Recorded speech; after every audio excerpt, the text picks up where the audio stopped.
A bombshell lawsuit filed in federal court accuses Augusta County Sheriff Donald Smith of sexual harassment, workplace retaliation, and defamation, all centered around one of his former deputies, a man named Dennis Reynolds.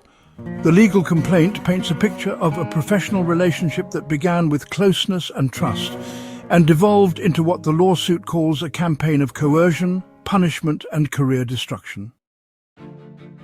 According to the 109-page complaint, Sheriff Smith allegedly sent Deputy Reynolds dozens of unsolicited, sexually suggestive messages over several months. These included comments about Reynolds' body and the size of his genitals, repeated declarations of love, offers to come cuddle, and invitations to stay at the sheriff's home.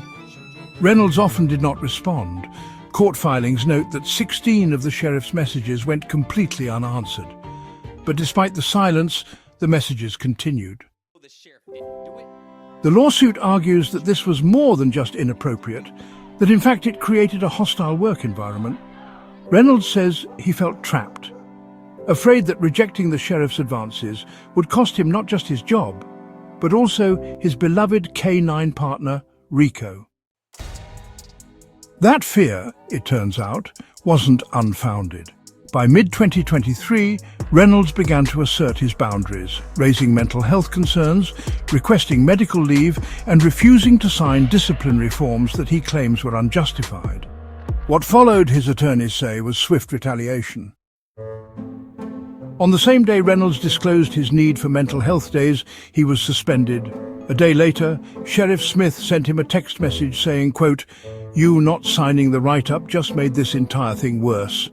Within weeks, Reynolds was terminated, and his beloved Rico, the complaint alleges, became part of the sheriff's manipulation. On the very day Reynolds submitted his forced resignation, Smith submitted paperwork to decertify him from working in law enforcement anywhere in Virginia.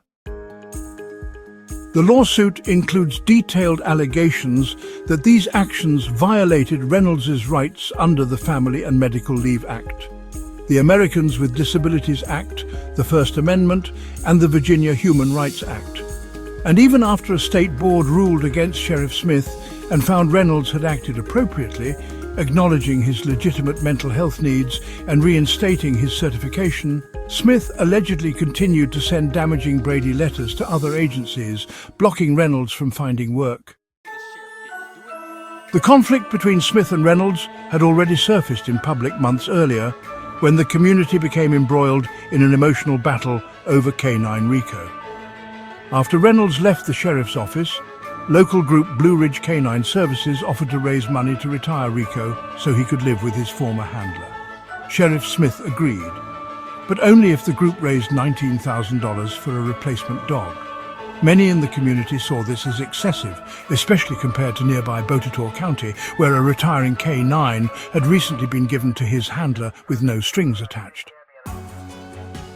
That fundraising deadline passed and Rico remained in a cage at the sheriff's office, away from his caretaker, marking a visible and symbolic fracture in the bond between handler and dog, and perhaps between handler and sheriff. The sheriff finally released the dog. Now, the lawsuit argues that both the K-9 battle and Reynolds' termination were part of a larger pattern, one where personal attachment turned into calculated retribution when boundaries were drawn. It's as if an entire county is riding the whims of the sheriff's personal relationships. Reynolds is seeking at least $5 million in damages, plus injunctive relief that would clear his record and prevent further reputational harm.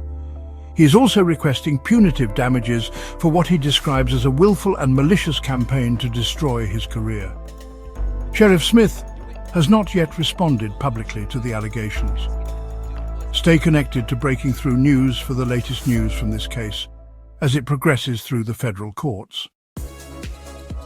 To stay updated on the latest crime and justice news, subscribe to Breaking Through News on the Newsbreak app or at breakingthrough.com.